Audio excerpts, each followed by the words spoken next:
Santo é o Senhor, poderoso, digno de toda honra, digno de toda glória e de receber hoje o louvor.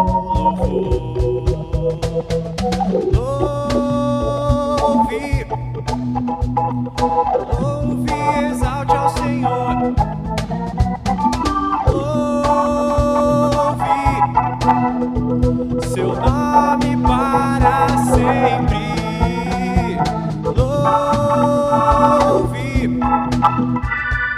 Louve, exalte ao Senhor. Louve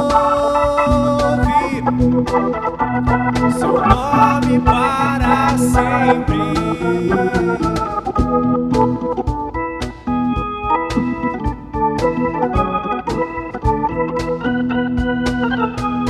Santo, santo, santo, santo, santo, santo, santo é o Senhor, poderoso, digno de toda honra, digno de toda glória e de receber hoje o louvor.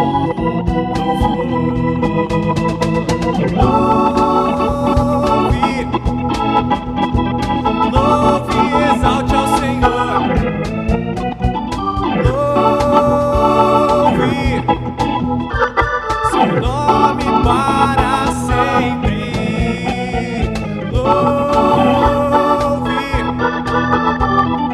Louve, exalte ao Senhor. Louve seu nome para sempre.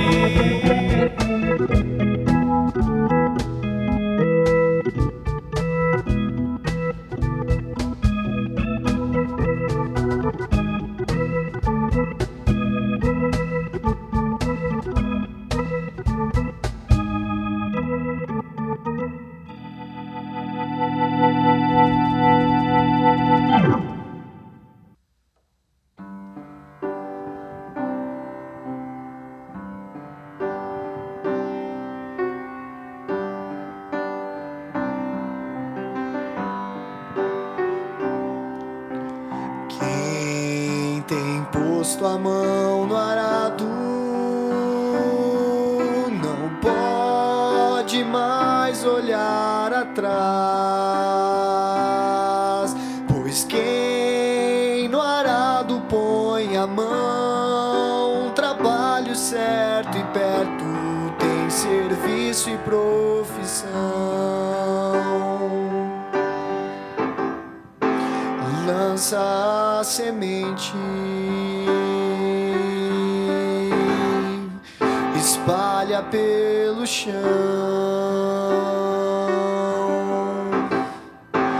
planta em tua terra, faz do teu trabalho a tua guerra.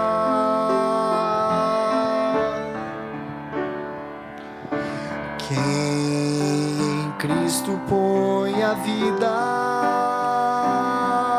não pode mais olhar atrás,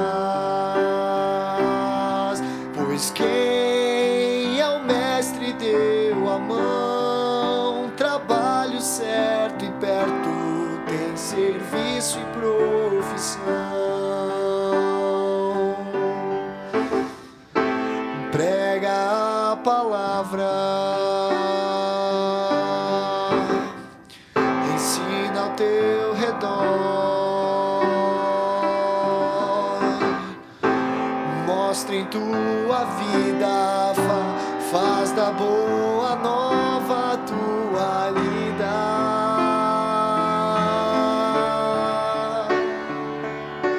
Quem tem posto a mão no arado, quem em Cristo põe a vida. Quem tem posto a mão no arado, quem em Cristo põe a vida.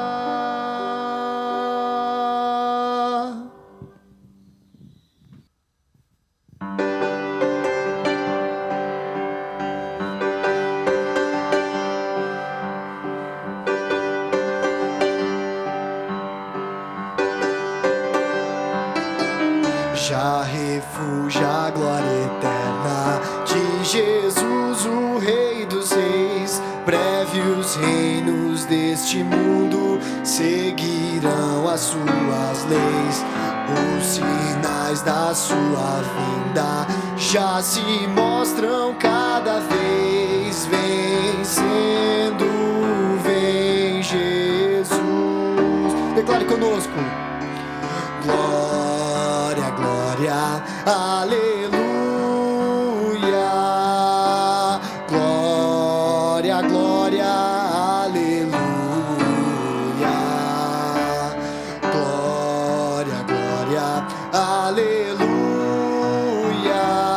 Vencendo, vem Jesus. O clarim que chama os crentes, a batalha já suou. Cristo à frente do seu povo, multidões já conquistou. O inimigo em retirada, seu furor patenteou. Vencendo, vem Jesus. Glória, glória, aleluia. Glória, glória, aleluia. Glória, glória, aleluia. Vencendo, vem Jesus. Eis que em glória refulgente sobre as nuvens descerá, e as nações e os reis da terra com poder governará. Sim, em paz e santidade toda a terra regerá. Vencendo, vem Jesus. Glória, glória, aleluia. Glória, glória, aleluia. Glória, glória, aleluia. Vencendo, vem Jesus. Última estrofe. E por fim entronizado, as nações há de julgar, todos grandes e pequenos o juiz hão de encarar. E os remidos triunfantes em fulgor hão de cantar. Vencendo, vem Jesus. Glória, glória, glória, aleluia. Glória, glória, aleluia. Glória, glória, aleluia. Vencendo, vem Jesus.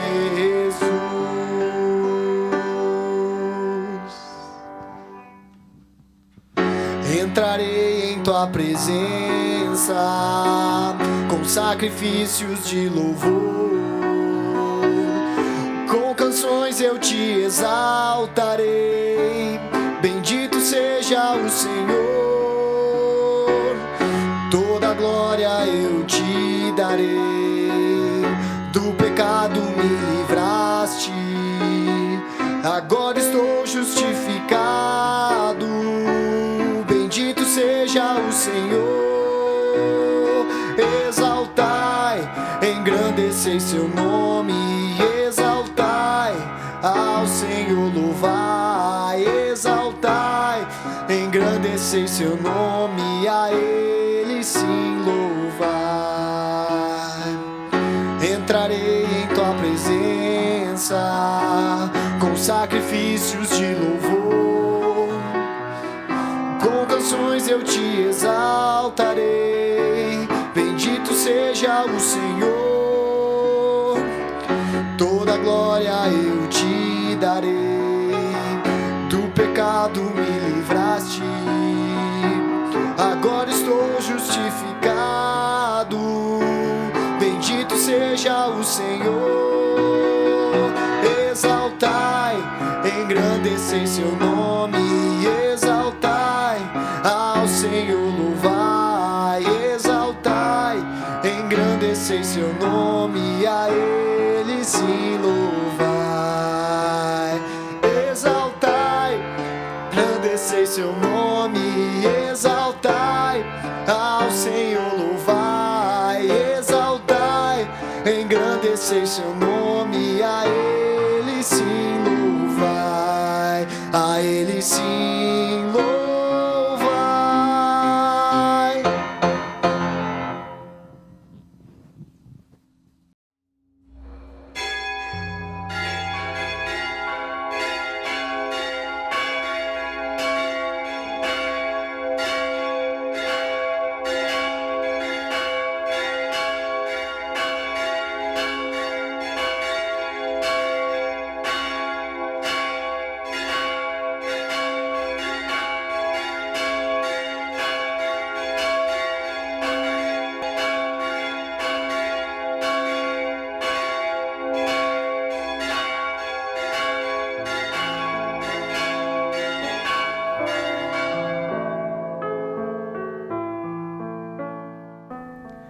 Olá, sejam muito bem-vindos a esse culto 10 de janeiro. É um tempo em que nós estamos já em 2021 e nós queremos buscar o Senhor, buscar a sua orientação, discernir no Senhor o que Ele deseja para as nossas vidas. Mas eu não sei se você está num período de férias, se você está num período de recesso, e esse é sempre um período que eu gosto de utilizar para pensar sobre o ano que passou e, sobretudo, pensar no ano que está à nossa frente, diante de nós. E por isso eu quero trazer uma palavra de encorajamento para você nesse início do culto.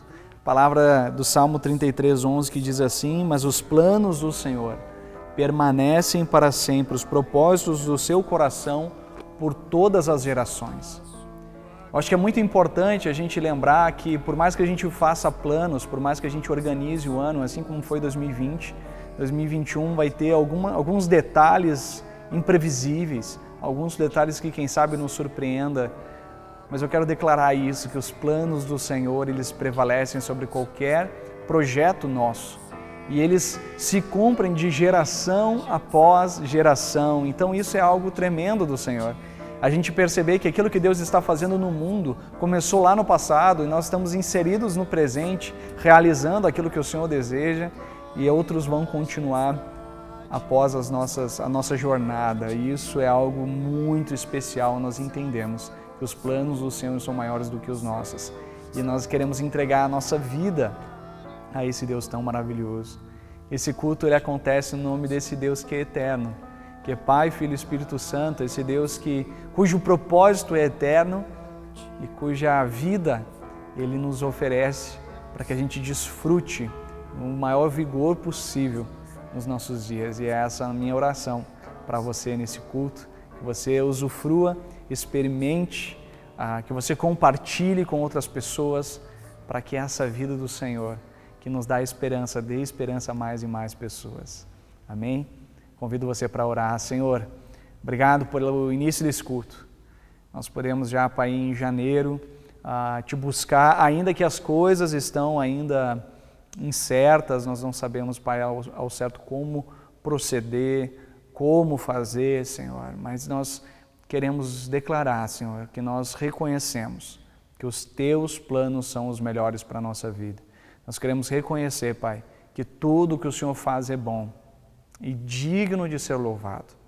Por isso, ó Pai, toma as nossas vidas mais uma vez nas Tuas mãos, porque sabemos que não existe melhores mãos para estarmos do que nas Tuas mãos. Assim confessamos a nossa fé somente em Ti. A nossa confiança está em Ti, assim como o nosso futuro está em Ti. Nós clamamos isso em nome de Jesus. Amém.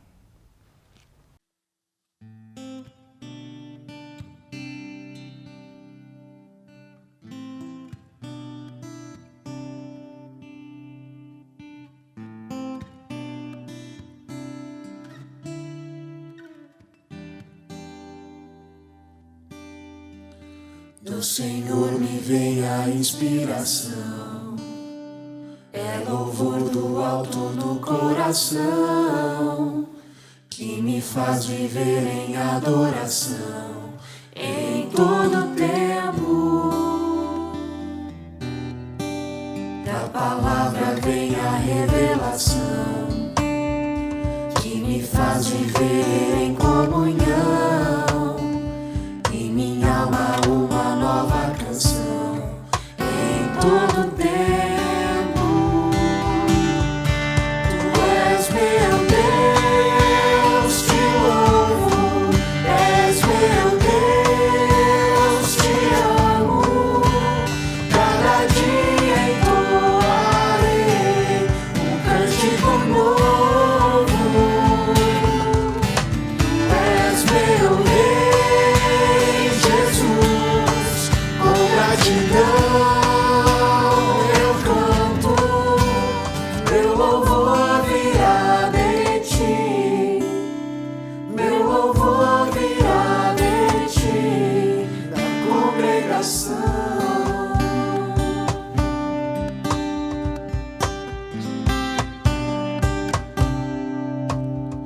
Do Senhor me vem a inspiração, é louvor do alto do coração, que me faz viver em adoração em todo tempo. Da palavra vem a revelação, que me faz viver em comunhão, e minha alma uma nova canção em todo tempo. Tu és meu Deus, te louvo, és meu Deus, te amo. A cada dia entoarei um cântico novo.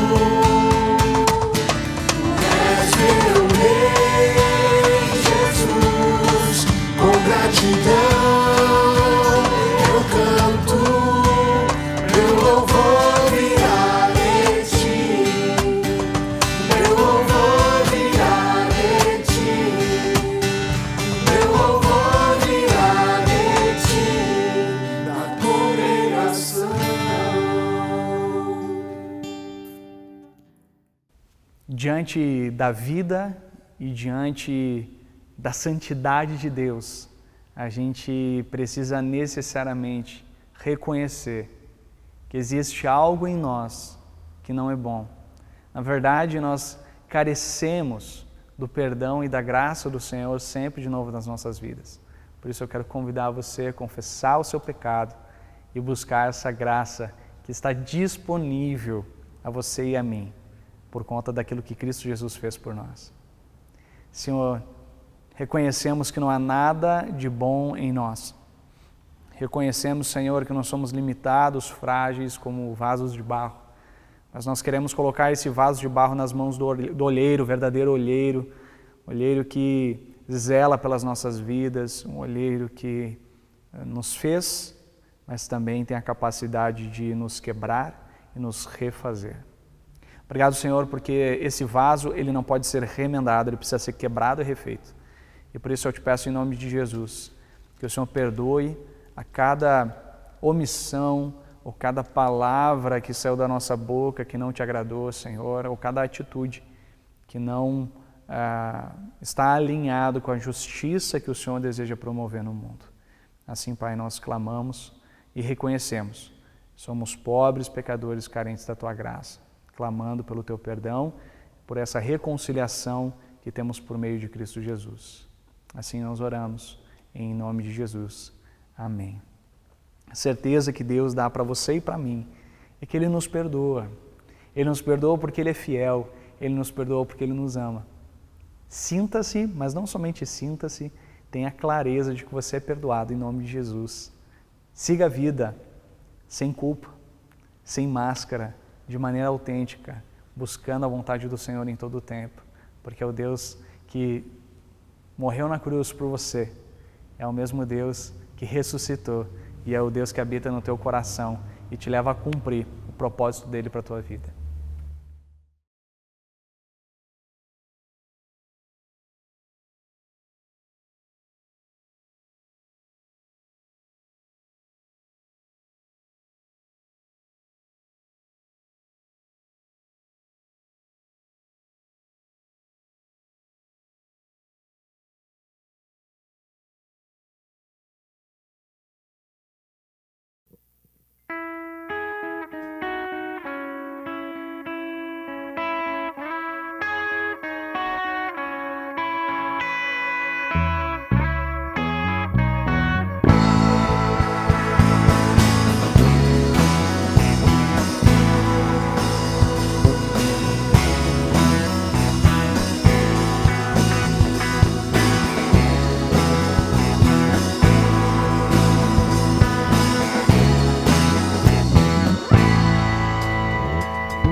Esses dias eu estava me perguntando essas questões do coração, as questões mais profundas da nossa alma, porque existem algumas coisas que nós não queremos lidar, simplesmente porque elas precisam de uma mudança profunda na nossa vida. E eu fico impressionado como existem certos temas que a gente acaba não percebendo, mas ela é só a ponta do iceberg, ela só é aquilo que é visível. E a gente lida com as coisas que são invisíveis, a gente lida com as coisas que são as motivações do coração, as necessidades mais profundas do nosso ser. Só que essas poucas pessoas acessam, poucas pessoas elas têm a ousadia de desvendar essa parte de baixo da superfície do iceberg. Sabe que o Titanic foi um grande empreendimento e que, de fato, marcou um momento da história. E a sua pretensão e a sua arrogância levou com que eles não percebessem que o detalhe não está na superfície, naquilo que aparece do iceberg, mas sim a grandeza daquilo que está na profundidade. E foi aquilo que estava na profundidade que destruiu o Titanic, destruiu um sonho e quebrou a prepotência de pessoas. Então, eu quero te convidar para não olhar para a vida somente naquilo que é superfície, mas olhar para aquilo que é profundo, as motivações do coração. E o tema que nós queremos compartilhar com você hoje é um tema que está relacionado ao nosso relacionamento com Deus. Isso eu quero deixar muito claro. Tudo tem a ver com Deus. Tudo tem a ver com Deus e com o que Deus quer fazer em nós. Por isso, eu quero convidar você para essa reflexão, para nós conversarmos um pouco sobre a nossa relação com Deus no que tange ao dinheiro. Quando nós falamos de dinheiro, nós ficamos na superfície. Nós achamos que o problema está no dinheiro, mas o problema não está no dinheiro, o problema está na nossa relação com Ele. Aliás, na nossa relação com Deus, no nosso coração e na nossa relação com o dinheiro. E por isso eu quero enfatizar isso para você. O problema não está no dinheiro, o problema está na maneira como a gente lida com essas coisas, a maneira como a gente trabalha com essas coisas. E eu quero conversar com você então sobre isso, tendo essa expectativa com você, de perceber que as questões da vida, elas são muito profundas e elas carecem de ser banhadas, refletidas a partir do relacionamento que nós temos com Deus. E eu quero ler o texto de Lucas 12, onde Jesus vai expor isso para nós. De uma maneira muito profunda, Jesus ele vai esclarecer, trazer luz a esse tema tão importante para nós, revelador para nós, mas que traz também um direcionamento muito claro de Jesus no que tange a esse tema. E a palavra do Senhor diz assim, Lucas 12, 13 e seguintes. Alguém da multidão lhe disse, mestre, dize a meu irmão que divida a herança comigo. Respondeu Jesus, o homem quem me designou juiz ou árbitro entre vocês? Então lhes disse, cuidado, fiquem de sobreaviso contra todo tipo de ganância. A vida de um homem não consiste na quantidade dos seus bens. Então lhes contou essa parábola. Jesus passa a ensinar uma parábola dentro desse contexto. O contexto é esse.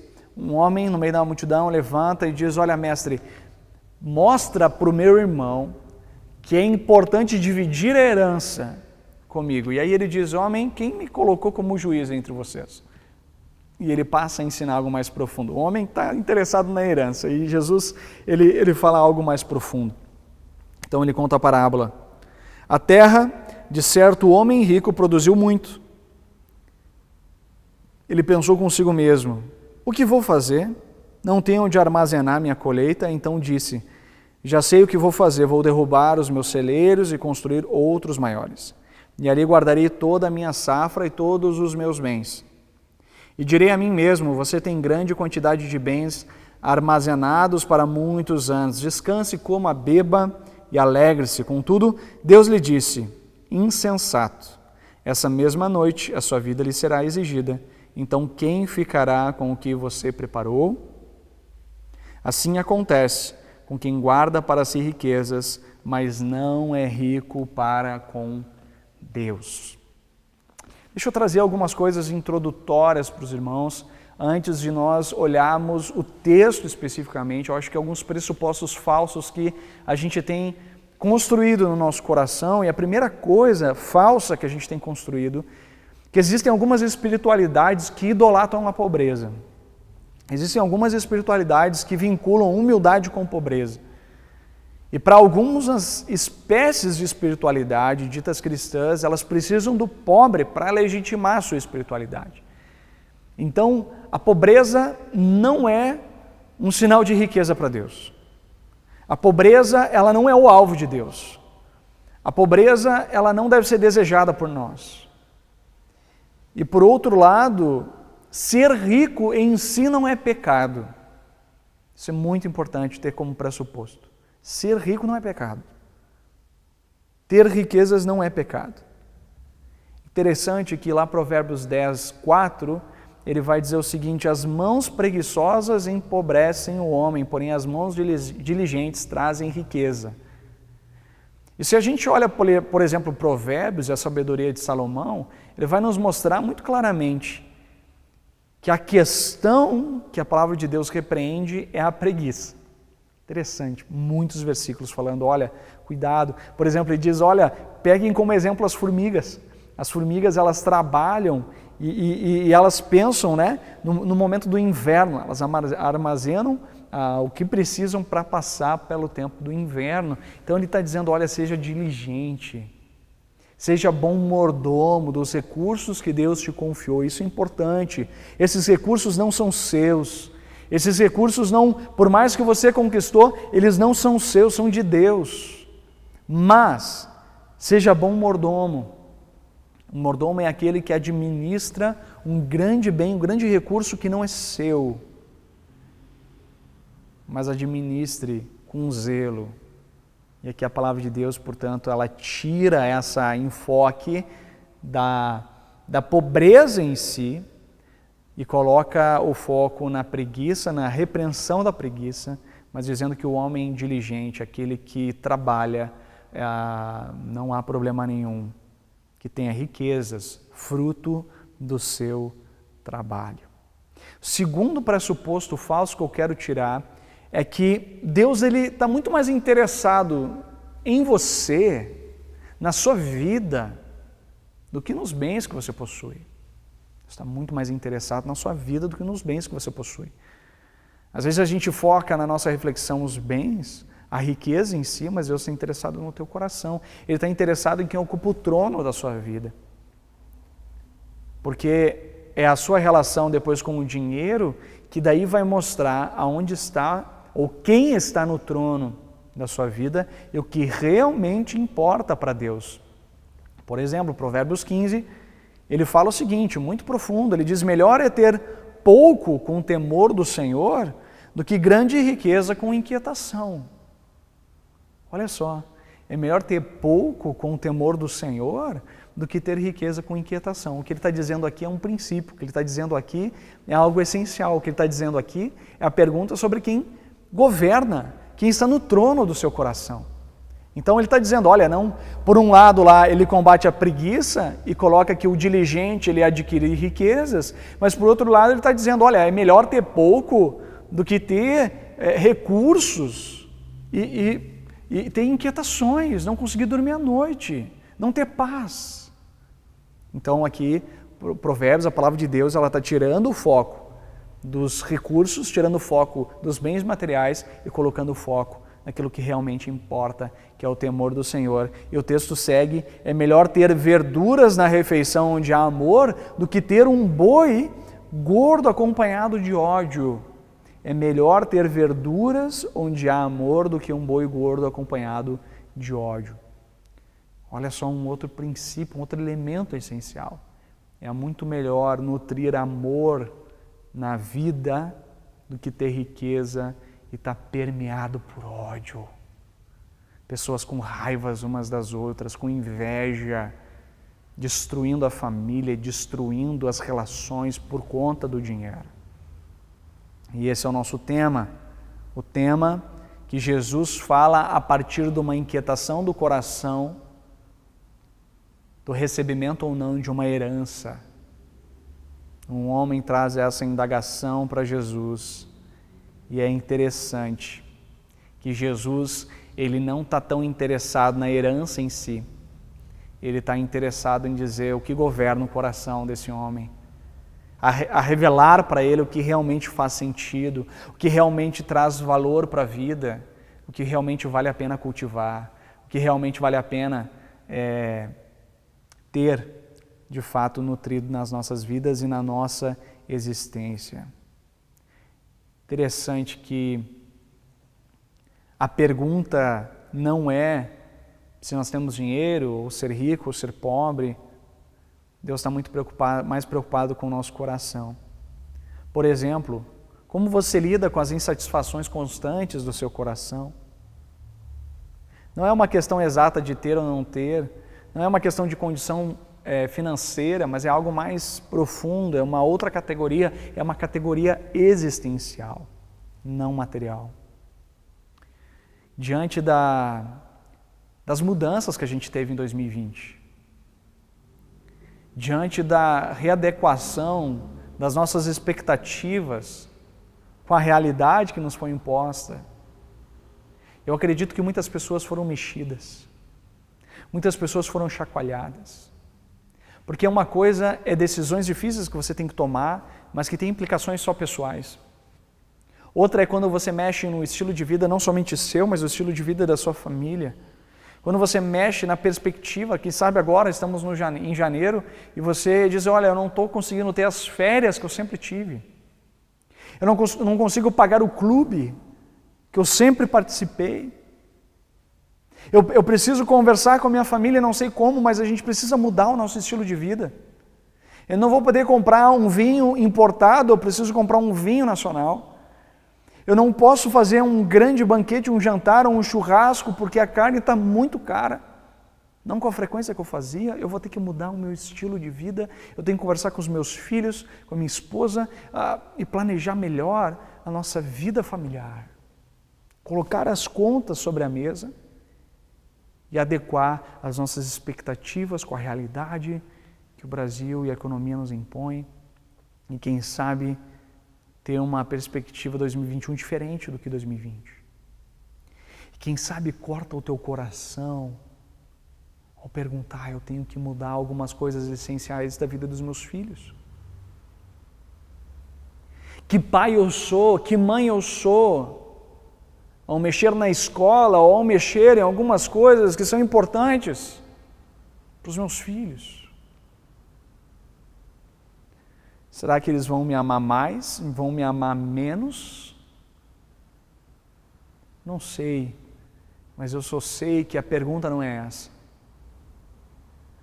Eu quero ressaltar para mim o escopo daquilo que Jesus, ele adverte, ele diz, cuidado, fiquem de sobreaviso sobre qualquer tipo de ganância. A vida de um homem não consiste na quantidade dos seus bens. Para mim aqui está colocada uma coisa muito importante para Jesus. Dentro do cenário que nós estamos vivendo, a crise econômica mexeu na identidade de muitas pessoas. As pessoas começaram a realmente, mesmo aquelas que tinham certeza da sua fé, mesmo aquelas que tinham certeza do que creem, elas foram mexidas. Por que foram mexidas na sua essência e na sua identidade? Porque a vida está revelando que algumas prioridades e alguns valores não eram prioridades e valores do reino. Porque a riqueza ela pode mascarar muitas realidades do interior. A riqueza ela tem essa capacidade de mascarar a profundidade da vida. Você mascara com jantares, você mascara com viagens, você mascara com produtos caros, você mascara com eletrônicos, você mascara o que realmente importa na vida, ou com dilemas que realmente trazem transformação. Por isso essa palavra é para você. Para dentro de dilemas reais da vida. Dilemas que nós precisamos lidar. E por isso Jesus fala, cuidado com todo o tipo de ganância. eu queria dizer isso para você, que o que nós estamos falando aqui não é algo sobre o dinheiro em si, mas é sobre um aspecto do nosso coração chamado ganância. E uma pergunta que eu me fiz, como base no texto na qual nós refletimos aqui, no final do texto Jesus diz: assim acontece com quem guarda para si riquezas, mas não é rico para com Deus. Eu comecei a pensar, mas puxa, o que é ser rico para Deus? O que é ser rico para com Deus? O que Jesus quis dizer com esse homem que simplesmente acumulou riquezas, esse homem que ampliou os seus celeiros para que fosse mais rico e dissesse para si mesmo: fique tranquilo, fique confortável, porque você tem muitas riquezas, fique em paz, porque você tem uma conta recheada. Mas aí Jesus diz: olha, cuidado, fiquem aquelas pessoas, isso acontece com aquelas pessoas que guardam para si riquezas, mas não são ricas para com Deus. Ele está dizendo: olha, e se hoje eu pedir a sua vida, para quem vai ficar tudo isso? Herança muitas vezes é feita só para os parentes brigarem.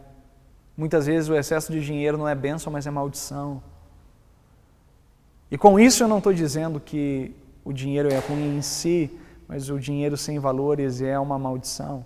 O dinheiro sem princípios é uma maldição, porque mexe com a essência do nosso coração, com poder, com ego, com vaidade, com orgulho, e faz com que a gente viva uma realidade na qual nós não pertencemos. Que é essa realidade humana, das relações humanas. E que a riqueza ela pode usurpar a nossa realidade humana, em que de repente quem tem muito dinheiro não passa por certas situações, mas o dinheiro não pode roubar a sua capacidade de misericórdia, a sua capacidade de se doer pelo outro, a sua capacidade de empatia e compaixão. Por isso eu fiquei perguntando o que é ser rico para com Deus. E a primeira coisa que eu destaco é: não julgue a si mesmo. O que eu quero dizer com não julgue a si mesmo? Eu quero dizer, eu sei que a crise econômica mexeu com a nossa identidade, mas eu queria reforçar a identidade que você tem em Cristo Jesus. É tempo de reforçar isso, quem você é em Cristo Jesus. Jesus, ele morreu por você não porque você é bom, não porque você tem condições. Jesus morreu por você porque ele te ama. E essa é a condição de filho e filha de Deus que você precisa ter enraizado no seu coração. Quer você tenha muito, quer você tenha pouco, o que condiciona o teu coração é o fato de Jesus ter te amado na cruz. Essa é a identidade que nós temos. Perceba, quando Jesus alerta sobre a ganância é um sentimento humano que é caracterizado pela vontade de possuir tudo o que se admira. É um desejo excessivo por ter tudo que os nossos olhos veem. Consumir tudo, ter tudo, conquistar tudo. E isso vai ao encontro, ou de encontro, com a insatisfação do nosso coração. Gerado pela condição de pecado que nós vivemos. A gente tentando se afirmar em coisas, em casas, em carros, em posições sociais. Mas isso é um castelo de areia, isso desmorona e revela quem verdadeiramente a gente é, um ser humano pecador carente da graça de Deus.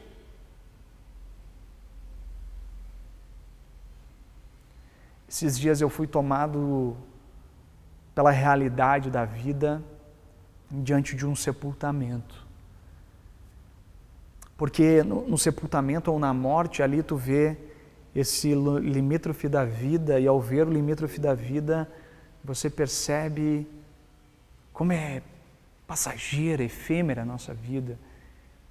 E nesse sepultamento eu não conhecia a pessoa que havia falecido, eu peguei meramente os dados delas, a idade, o que ela fez um pouco na vida, e uma pessoa dos seus 90 e tantos anos, com a sua vida resumida em 3 frases, com alguns dados. O que é a vida? Sobre o que nós baseamos a vida? sobre o que nós construímos a nossa vida. Será que precisamos mesmo ter tudo? Quem sabe você que passou dificuldades na sua infância, construiu algo bonito profissionalmente. Como você tem educado os seus filhos? Você se acha na obrigação de dar tudo o que eles querem? O que você está construindo no coração deles? Se ter o que quer gera realização, por que existem tantas pessoas ricas insatisfeitas com a vida? Se ter o que a gente quer não faz as pessoas se libertarem, por exemplo, do vício, como foi o caso do recente testemunho do Diego Maradona, grande astro do futebol, uma pessoa admirada por tantos, mas com lutas tão sérias na sua vida pessoal. Como lidar com a realidade da vida, percebendo que os nossos valores e as raízes e sobre o que nós temos construído a nossa vida, ela nem sempre é o que realmente precisa ser. Eclesiastes, mais uma palavra de sabedoria de Salomão. Salomão vai dizer: quem ama o dinheiro jamais terá o suficiente. Quem ama as riquezas jamais ficará satisfeito com seus rendimentos. A fartura de um homem não lhe dá tranquilidade para dormir. Alguém muito rico dizendo isso.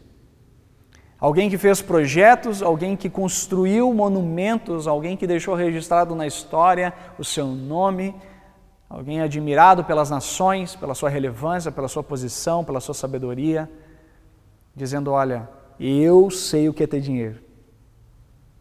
E eu posso dizer para você que nunca é suficiente.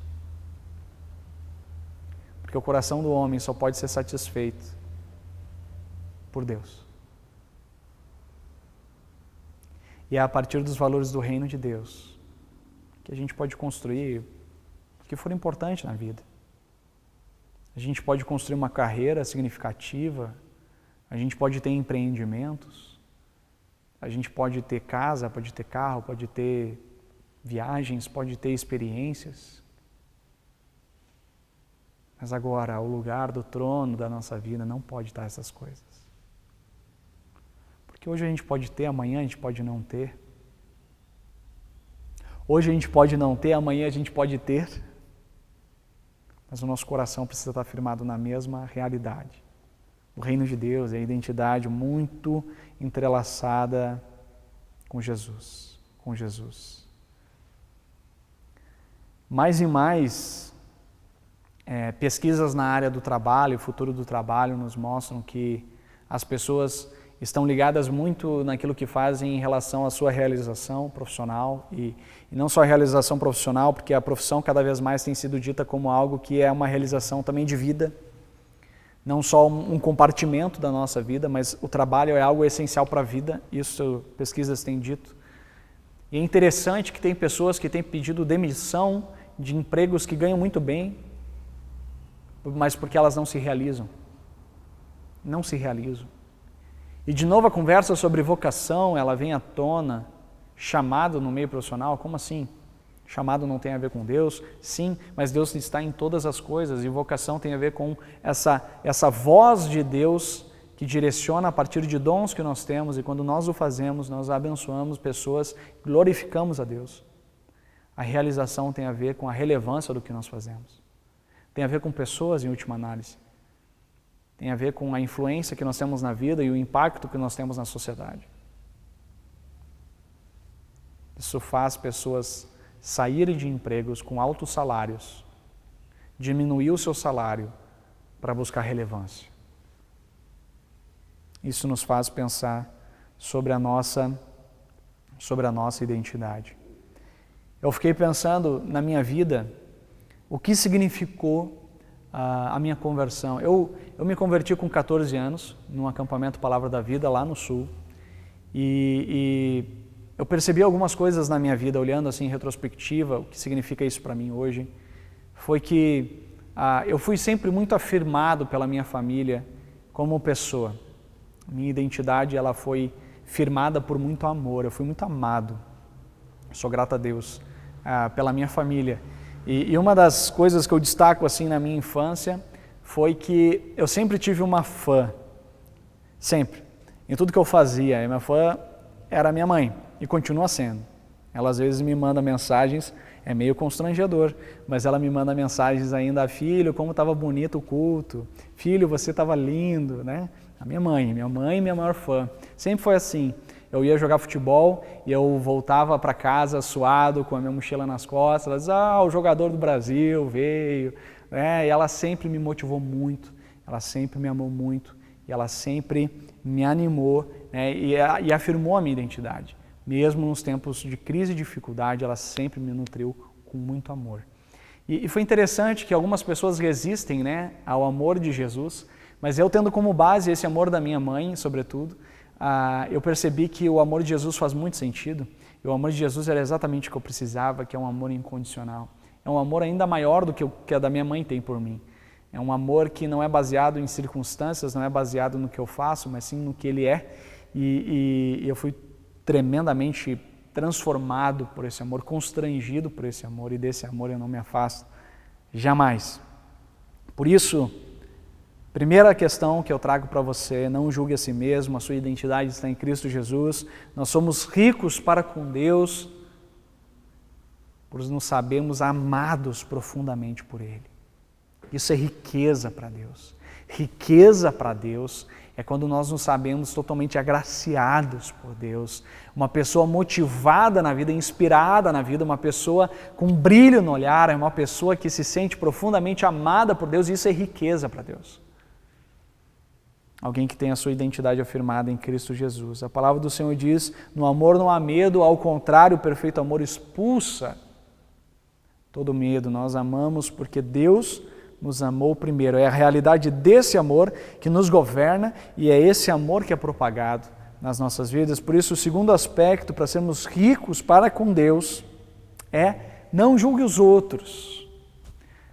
Primeira foi: não julgue a si mesmo, porque nós temos a nossa identidade firmada em Cristo Jesus, por isso a sua identidade ela não é mexida ou não é abalada por conta das questões econômicas. Mas o segundo: não julgue os outros, e a palavra de Deus é muito clara, que ser rico para com Deus é não lidar com os outros com parcialidade, não usar os outros de forma utilitária, não falar com pessoas porque é bom para mim, simplesmente, mas falar porque eu amo. As pessoas na nossa vida, elas não devem servir simplesmente como um trampolim para nós, para a nossa realização. As pessoas não devem ser um trampolim para a nossa realização. A gente deve amar elas porque elas são preciosas, elas são amadas por Deus, elas são de Deus, elas são feitas por Deus e criadas por Deus. Eu acho que a ganância, ela está muito atrelada ao nosso eu, e o desafio da vida é construir com. Gustavo Cerbasi, ele trabalha com gestão financeira há bastante tempo, ele tem especializações nessa área financeira, e ele diz o seguinte, que pesquisas mostram que o segundo maior motivo de divórcio é por contas financeiras. O segundo maior motivo de divórcio, a primeira é a infidelidade, a segunda é as questões financeiras, é a falta de prioridades em comum, falta de objetivos em comum, a falta de alinhamento de valores, né, que isso leva ao divórcio. E uma estatística do IBGE mostra que 57% dos divórcios no Brasil, a motivação principal é o dinheiro. A principal motivação do divórcio é o dinheiro. E eu estava um pouco pensando sobre isso, né, como essa crise econômica está impactando o casamento de pessoas, a família de pessoas e as decisões que precisam ser tomadas. E eu comecei a pensar e a refletir, e eu quero fazer algumas perguntas para você, como você já conversou com o seu cônjuge sobre as prioridades da sua vida? Você já alinhou com o seu cônjuge quais são as afinidades, os objetivos, os sonhos maiores que vocês têm em comum? Porque se vocês têm sonhos diferentes, se vocês têm as expectativas diferentes, dificilmente isso vai ser conciliado. Se uma pessoa, ela busca formação, ela quer crescer, ela quer desenvolver, e a outra pessoa é totalmente acomodada, ela está sempre contente com o que tem, mas nunca quer crescer na vida, essas duas coisas, esses dois cenários, elas não se juntam. E se vocês não conversarem sobre o que vocês querem da vida, qual o estilo de vida que vocês desejam, o que vocês querem como casal, como família, vocês não vão chegar a lugar nenhum e possivelmente em algum momento vai ser motivo de discussões profundas e quem sabe até motivo para divórcio. Isso me levou a uma constatação. Eu acredito que todas as pessoas casam por amor. Isso é evidente. Ninguém casa porque odeia. Casa por amor. Agora, a minha pergunta diante de alguns divórcios, conflitos de casais, minha pergunta é se as pessoas casam por amor ao outro. Eu acho que as pessoas casam por amor, mas no fundo, elas casam por amor próprio. Não é uma nem duas pessoas que dizem, não, mas ela é boa para mim, porque ela me faz bem, porque estar com ela me faz feliz. Ok? Quem sabe a motivação primeira de casar com alguém é por amor próprio, mas o casamento ele só vai perpetuar e permanecer se tiver amor pelo outro. Tiver amor pelo outro. Porque assim como pessoas casam por amor próprio, pessoas se divorciam por amor próprio. Mas é o amor pelo outro que permanece. O casamento. E as crises financeiras, elas revelam isso. Algumas pessoas colocam objetivos financeiros e elas não conseguem enquadrar o resto da família nesses objetivos financeiros. Porque é uma coisa óbvia, é uma matemática básica a gente perceber. Se você é solteiro trabalhando e os recursos todos para você, você vai ter mais recursos. Mas se você trabalha e você tem esposa e filhos, os seus recursos vão diminuir, porque vocês vão ter outros objetivos. Matemática básica. Agora, a motivação de todas as coisas deve ser o amor pelo outro. Porque o amor próprio pode gerar ao divórcio e à ruptura do relacionamento. O relacionamento ele não precisa ser por conveniência. O relacionamento pode ser bom para ambos e para a família como um todo. E eu deixo uma pergunta antes de nós irmos para o último ponto. Pelo que vocês trabalham? Façam essa pergunta como casal. Pelo que vocês trabalham? Por que vocês acordam de manhã? Por que vocês trabalham? Por que vocês ralam? Pelo que vocês trabalham? Quem sabe a motivação do coração ajuda vocês a pensarem nos objetivos que vocês têm para a vida. Último lugar, eu quero deixar isso fixado no coração de vocês. O mais importante não é o que nós deixamos para as pessoas. Lembra do conflito que o homem tinha e da maneira como Jesus ensinou a respeito do dinheiro, da herança, do que deixa ou não deixa para as pessoas. O mais importante não é o que nós deixamos para as pessoas, mas é o que nós deixamos nas pessoas. O mais importante não é o que a gente deixa de bens para as pessoas, mas é o que a gente deixa nas pessoas. São valores, princípios, são legados, são marcas espirituais que nós deixamos nas pessoas que são o mais importante e que gera riqueza verdadeiramente para Deus. O que a gente deixa nas pessoas e o que as pessoas deixam em nós. Eu estava pensando sobre isso, refletindo sobre essa mensagem e Deus colocou muito forte no meu coração sobre um casal. O Lipe e a Patrícia são os meus líderes de adolescente. E eu, como adolescente, me converti com 14 anos e eu comecei a vislumbrar uma outra realidade do reino de Deus, muito diferente do que eu estava vivendo. E esse casal foi muito importante para mim como uma família que me acolheu. Eles eram meus líderes, mas o Lipe se tornou também meu discipulador, pessoa que eu caminhei mais perto, pessoa que investiu na minha vida. E ele deixou marcas profundas no meu coração. E uma delas foi não negligenciar o seu relacionamento com Deus. E esse relacionamento com Deus impacta a nossa vida como casal, como família. Eu lembro uma vez de ter ligado para o Lipe, querendo conversar com ele, falei com a esposa dele, ele disse, olha, a Patrícia disse agora ela não pode falar porque ele está no tempo de oração dele diário.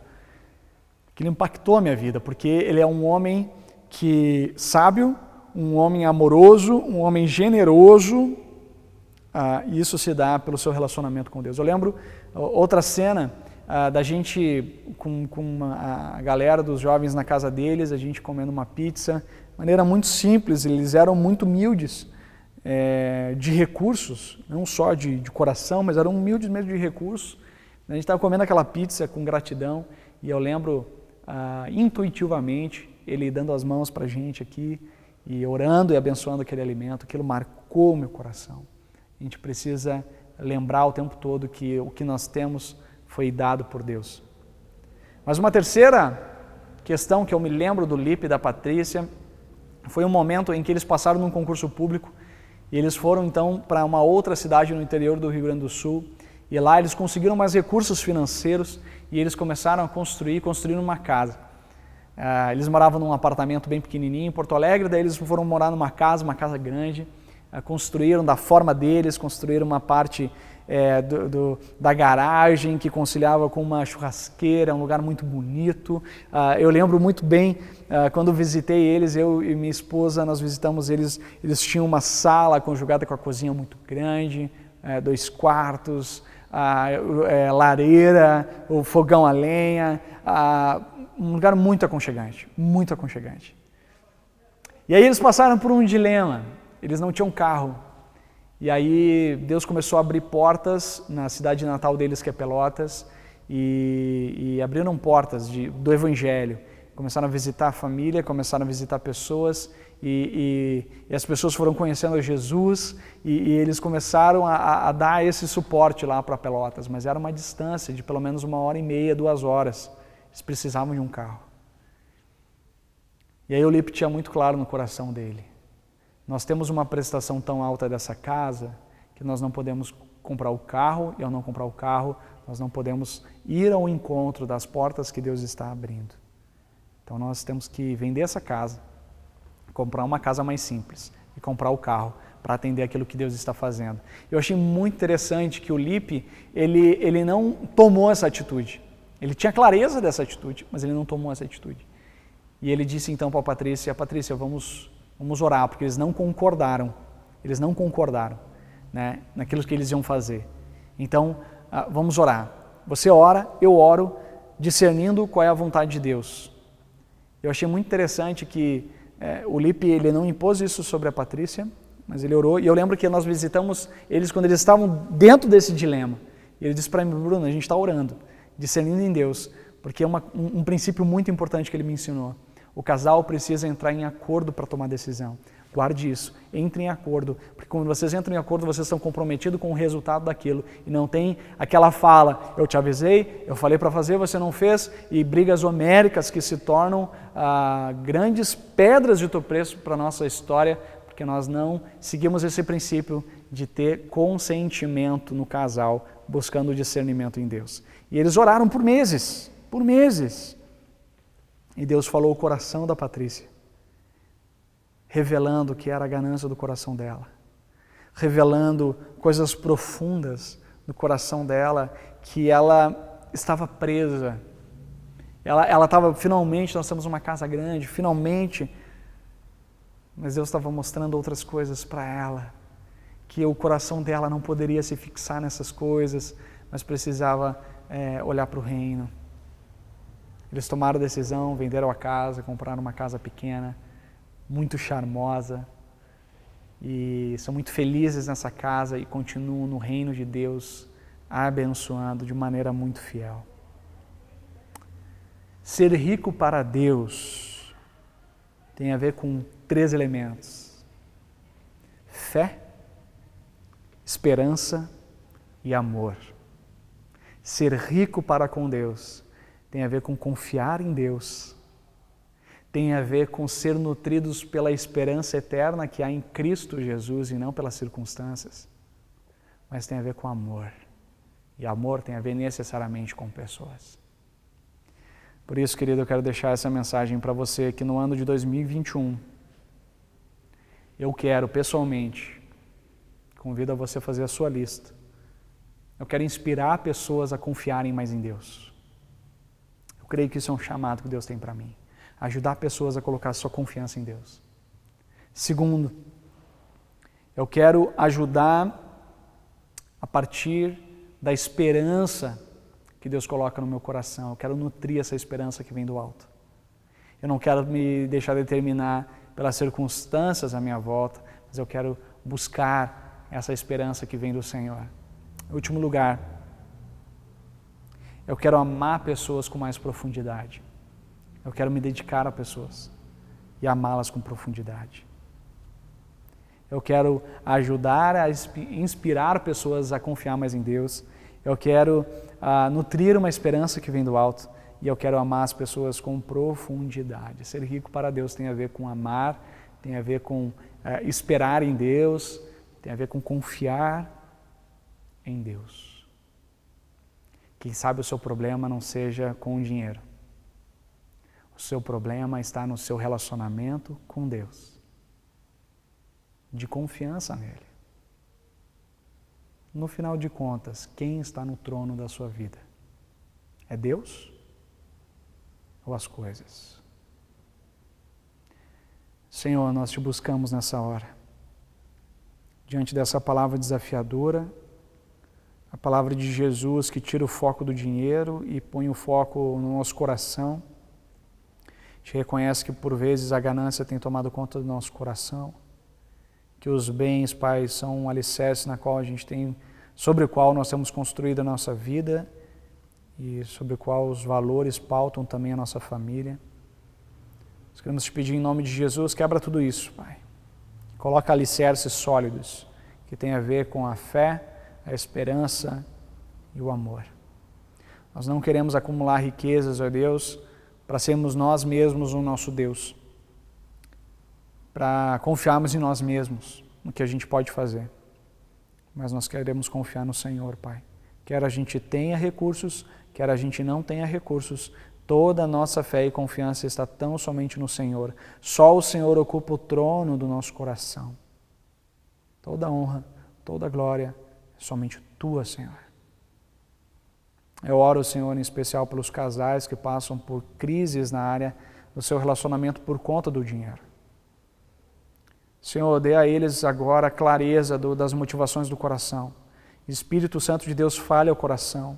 Mostra, Pai, aonde está de fato pautado a vida de cada um, Deus, e dê objetivos em comum, objetivos que têm a ver com o Teu reino, objetivos que têm a ver com a Tua vontade, que eles encontram unidade aos dois se renderem ao Senhor, e não tentando conjugar o nós no eu, o seu casamento no que eu quero, mas sim aquilo que o Senhor quer, para que o casal se mova na direção do que o Senhor quer. Eu oro pelas famílias, Deus. Eu oro pelo ano de 2021, pelos desafios que nós temos pela frente, mas sobretudo, Pai, eu te peço em nome de Jesus, Espírito Santo, governe as nossas vidas, guie os nossos passos para a honra e glória do Teu nome. Assim nós clamamos em nome de Jesus. Amém.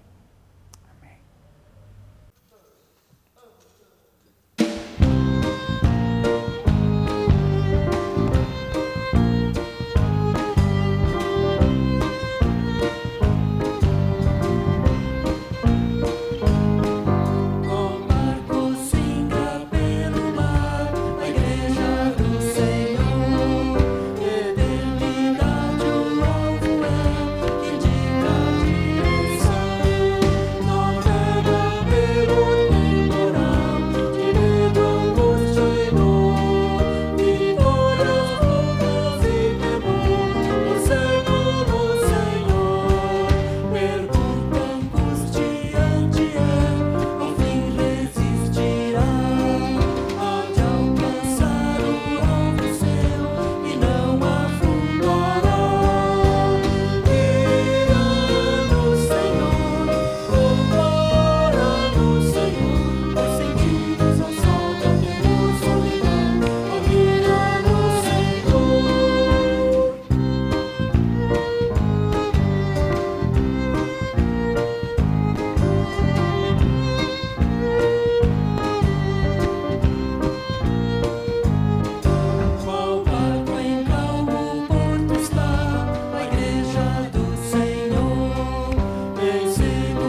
eternidade o alvo é que indica a direção. Se lentidão nos atacar e medo nos assaltar, e rumo igual amigos há que auxílio vem prestar. Coragem isto nos dará, fraquezas vencerá. O alvo prometido enfim, o barco chegará. Guia no Senhor, ampara no Senhor, os sentidos a solta temor, solidão, ó guia no Senhor.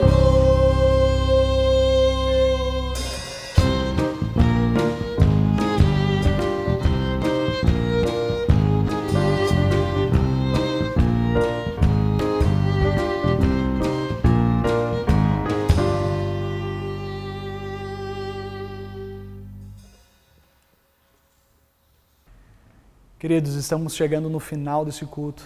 Nós tivemos um tempo de adoração incrível. A gente ouviu a palavra e saiu daqui, vai ser muito desafiado por essa palavra, de buscar realmente os valores do reino de Deus, o alicerce que vem dele, e compartilhar isso com a nossa família, alinhar a realidade e as expectativas com as prioridades do reino de Deus, com a agenda de Deus. E eu creio que Deus vai fazer grandes coisas nesse ano de 2021. Muitos desafios, mas eu creio que Deus é por nós, que Deus vai adiante de nós. Por isso, eu quero em especial orar por esse ano de 2021. São muitos os desafios e eu convido você a entregar tudo isso para Deus. Vamos orar? Senhor, nós queremos aprender a confiar no Senhor. Por isso o nosso movimento não é um movimento de reter, o nosso movimento não é um movimento de se prender, nosso movimento é um movimento de dar, nosso movimento é um movimento de se render. Nós queremos te entregar a nossa vida, os planos, a nossa família, os desafios profissionais, os desafios pessoais, os desafios na área da saúde e tudo isso que diz respeito também à nossa família, os de perto e os de longe. Nós queremos te pedir, Senhor, vá à frente de todas as coisas. Nós ainda não conseguimos prever como vai ser o ano de 2021, mas uma certeza nós temos. O ano de 2021 vai ser marcado por uma entrega profunda ao Senhor. Essa é a resolução do meu coração e esse é o meu convite para toda a igreja, ter essa resolução.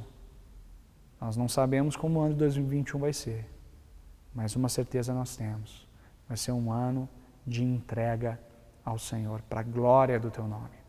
Isso nós te pedimos, Deus, e juntos nós oramos a oração que o Teu Filho Jesus nos ensinou a orar, dizendo: Pai nosso que estás nos céus, santificado seja o Teu nome, venha o Teu reino, seja feita a Tua vontade, assim na terra como no céu. O pão nosso de cada dia nos dá hoje, perdoa as nossas dívidas, assim como nós também perdoamos aos nossos devedores, e não nos deixes cair em tentação, mas livra-nos do mal, pois Teu é o reino, o poder e a glória para sempre. Amém.